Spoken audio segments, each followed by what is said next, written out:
All right, let's dive into a story where a really stunning military victory becomes the perfect cover for a brutal family betrayal. We're getting into the final chapter of 1 Maccabees, and it is a wild ride of ambition, murder, and just how fragile power can be. So this is the central question, right? How does this happen? The Maccabean family, they've been scoring win after win for Judea, but as we're about to see, winning on the battlefield can make you totally blind to the threats that are much, much closer to home. To really get how this whole tragedy goes down, you've got to know the key players. This is a family affair, through and through, and those relationships, well, they're at the very heart of the story. Okay, so let's get our players straight. You can see we're dealing with two different fronts. On one hand, you've got the external threat, this guy Sendebeus, a general from the fading Seleucid Empire. But the real danger, the one nobody sees coming, is Ptolemaeus, who is Simon's own son-in-law. And to get the stakes here, you have to understand that Simon is the high priest. Around 135 BCE, that doesn't just mean he's a religious figure, it means he's the top political and military leader of Judea. He's basically a king. So we've got the battlefield, and we've got the banquet table. And believe me, the banquet table is way more dangerous. So the story kicks off with Simon Maccabeus. He's the high priest, the last of those original revolutionary brothers. He's getting older now, and when he hears about this new threat from Sendebeus, he knows it's time for the next generation to step up. And this is a huge moment. You can almost feel the weight of it, right? Simon is officially passing the torch of leadership to his sons, John and Judas. He's trusting them with the nation's future, a legacy that was built on decades of war. And do they hesitate? Not for a second. John and Judas take command, they rally their troops, and they march out to face this new enemy. They're ready to prove they've got what it takes. And Simon isn't messing around here. He puts together a massive army for them. 20,000 soldiers, cavalry included. This is a serious force. It's meant to send a very, very clear message. And you know, this is where we really see what kind of leader John is. When his troops are a little shaky about crossing the river, he doesn't just yell from the back. He gets in the water and goes first. He's a true leader. Then he follows it up with this smart tactical move, putting his cavalry right in the middle to just shatter the enemy line. And boy, does it work. The result? It's an absolute rout. 2,000 enemy soldiers are killed. The Maccabees prove their military genius once again. But, this victory doesn't come for free. John's own brother, Judas, is wounded in the fight, a pretty grim reminder of what's at stake.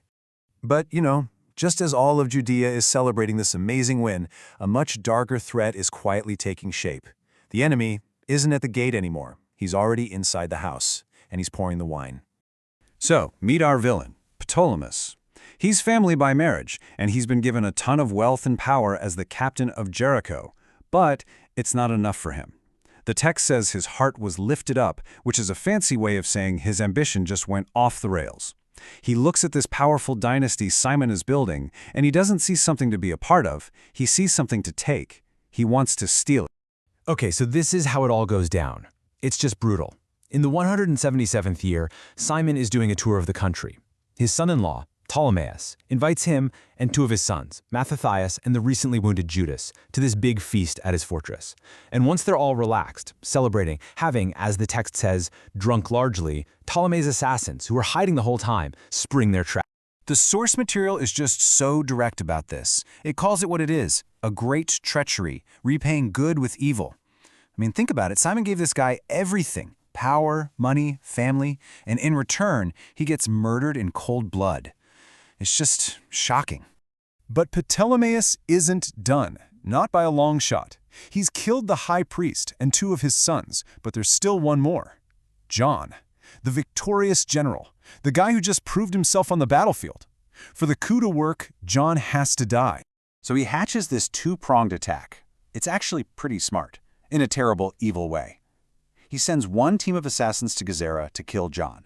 At the same time, another force moves to grab Jerusalem and the temple, the very heart of the nation. It's a calculated move to completely wipe out the leadership and take over. And this is the moment where the whole story turns. Some unnamed hero, a loyal messenger, finds out about the plot and just runs. He runs all the way to Gezerah to warn John that his family has been murdered and that assassins are coming for him next. The fate of the entire nation is literally riding on this one person's loyalty and speed. Now, the text says John was sore astonished. I mean, who wouldn't be? You just found out your dad and brothers were murdered at a dinner party. But he doesn't fall apart. That same decisiveness he showed on the battlefield, it saves his life here. He gets what's happening immediately, and when the assassins show up, he's ready for them. He captures them and has them executed on the spot. And just like that, by surviving, John completely wrecks the whole coup. Ptolemaeus' entire plan just crumbles into dust. And out of the ashes of his father's murder, John rises as the undisputed successor. His leadership was forged in battle, and now it's been tempered by betrayal. And this is how the chapter, and in fact the entire first book of Maccabees, wraps up. It's like a formal turning of the page. Simon's story is over. A brand new era is beginning with John, now high priest, John Hyrcanus, whose own story, his own wars and deeds, will be recorded in the history of his time. And that's what we're left with, isn't it? This really haunting question. The Maccabees fought for generations against foreign kings and giant empires, only for their leader to be murdered by his own family over dinner. It's a powerful reminder that sometimes the biggest threats aren't the ones you can see coming. They're the ones who've been sitting right next to you the whole time.